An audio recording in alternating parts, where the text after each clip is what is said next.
جو ماہر کاریگر نے بنایا تھا۔ یہ مجسمہ انسان کی طرح بول سکتا تھا اور ہر سوال کا جواب دے سکتا تھا۔ زلدو نے حیران آنکھوں سے سنا جب تاجر نے جادوئی اور حیرت انگیز کہانی سنائی۔ تاجر نے کہا کہ دادا نے فخر سے مجسمے سے پوچھا، دنیا میں سب سے اعلیٰ ذات کون سی ہے؟ مجسمہ بولا، پیسے والی ذات سب سے اعلیٰ ہے۔ پھر پوچھا، سب سے نچلی ذات کون ہے؟ مجسمہ بولا، کسان سے کوئی نچلا نہیں۔ آخر میں پوچھا، سب سے بڑا بے وقوف کون ہے؟ اور مجسمے نے جواب دیا، یہ تمہارا زلدو ہے۔ زلدو کا دل چپ گیا، پھر بھی اس نے پرسکون جواب دیا، آپ سچ بول رہے ہیں، میں نے یہی اپنے دادا سے سنا تھا۔ تاجر نے اپنی کہانی میں کئی عجیب ممالک اور لوگوں کی بات کی۔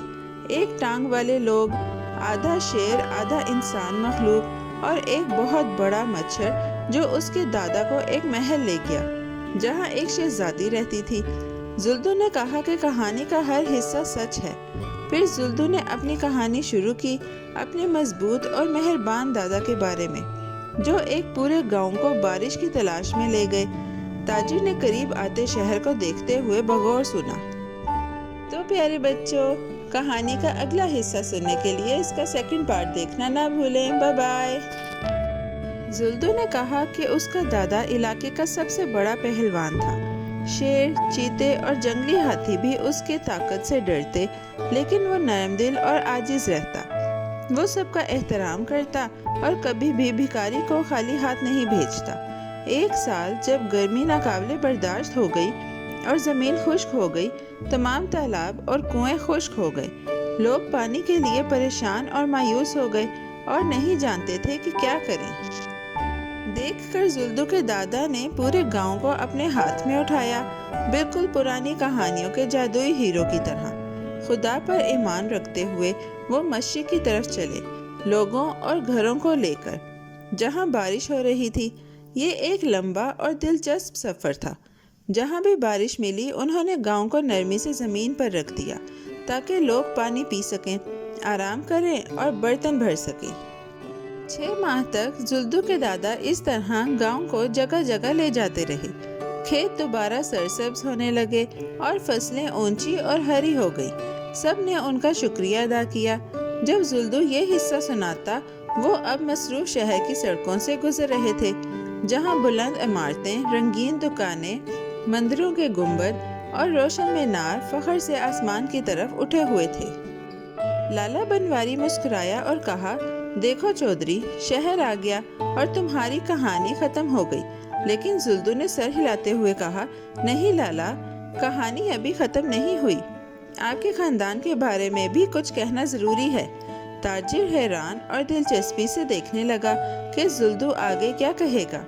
ہوا میں گرم کھانے کی خوشبو پھیل گئی۔ زلدو نے نرمی سے شروع کیا، آپ کے دادا نے بہت سا پیسہ چھوڑا۔ انہوں نے محنت کی اور دولت کمائی جو بہت لوگوں کی مدد کر سکتی تھی۔ لالا بنواری فخر سے سنتا رہا۔ پھر زلدو نے کہا، لیکن آپ کے والد نے وہ سب پیسہ جلد خرچ کر دیا۔ تاجر کی آنکھیں تھوڑی بڑی ہو گئیں۔ لوگ پھلوں کی ٹوکریاں لے کر گزر رہے تھے اور دکاندار نئے دن کے لیے اپنے دروازے کھول رہے تھے۔ زلدو نے کہا، ایک دن جب حالات بہت مشکل ہو گئے، میرے والد آپ کے دادا کے پاس گئے۔ انہوں نے کہا، چودھری، اگر آپ مجھے 1000 روپے دیں تو میری عزت بچ جائے گی، ورنہ میں کنویں میں کود جاؤں گا۔ زلدو ایک لمحے کے لیے رک گیا۔ اپنے والد سے سنی ہوئی کہانی یاد کرتے ہوئے تاجر خاموش سنتا رہا، جیسے حقیقت ہلکی ہوا کی طرح آ رہی ہو۔ زلدو نے کہا، آپ کے دادا نے فوراً 1000 روپے گنے اور میرے والد کو دیے۔ انہوں نے مہربانی سے بغیر کسی ہچکچاہٹ کے مدد کی۔ تاجر نے آہستہ سے پلکیں جھپکائیں، اپنے دادا کی سخاوت یاد کرتے ہوئے۔ شہر کی شور والی سڑکیں ان کے ارد گرد تھیں، لیکن اس لمحے صرف کہانی اہم تھی جو ان کے خاندانوں کو وقت میں جوڑ رہی تھی۔ تاجر غور میں ڈوب گیا۔ اس کے قدم سست ہو گئے جب اس نے پرانے دن اور بچپن میں سنی کہانیاں یاد کی۔ زلدو خاموش ساتھ چلتا رہا، بچائی ہوئی تھوڑی رقم پکڑے۔ اگرچہ وہ قرض کی فکر میں تھا، پھر بھی نرمی اور عزت کے ساتھ بات کرتا، کیونکہ وہ ایمانداری پر یقین رکھتا تھا۔ جیسے اس کے والد اور دادا پہلے کرتے تھے۔ وہ ساتھ ساتھ مارکیٹ کی طرف چلتے رہے۔ پرندے ان کے سر کے اوپر اڑ رہے تھے اور بچے اسکول جاتے ہوئے ہنس رہے تھے۔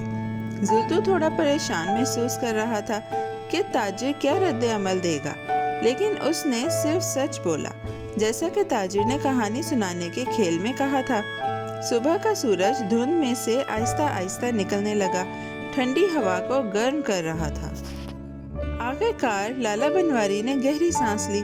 وہ زلدو کی طرف نرمی سے دیکھا۔ تم سچ بول رہے ہو، وہ بولا۔ یہ الفاظ ان کے درمیان چھوٹے تحفے کی طرح رکھے۔ زلدو نے راحت اور شکر گزاری محسوس کی۔ وہ اب شہر کے دل میں پہنچ چکے تھے، جہاں بلند عمارتیں فخر سے کھڑی تھیں اور لوگ ہر طرف جلدی میں تھے۔ تاجر کی رضامندی کا مطلب تھا کہ زلدو کہانی سنانے کے چیلنج میں جیت گیا، کیونکہ اس نے تاجر کی کہانی جھوٹی نہیں کہی، اور تاجر نے زلدو کی کہانی سچ مان لی۔ ان کا سفر کچھ بدل گیا تھا۔ اس نے ایمانداری، سمجھداری اور دادا کے مشترکہ یادوں کو ان کے درمیان جوڑ دیا۔ جب وہ مصروف سڑک پر چلتے، دکاندار، گاڑیاں اور مندروں کی گھنٹیاں ان کے ارد گرد شور مچاتی رہیں۔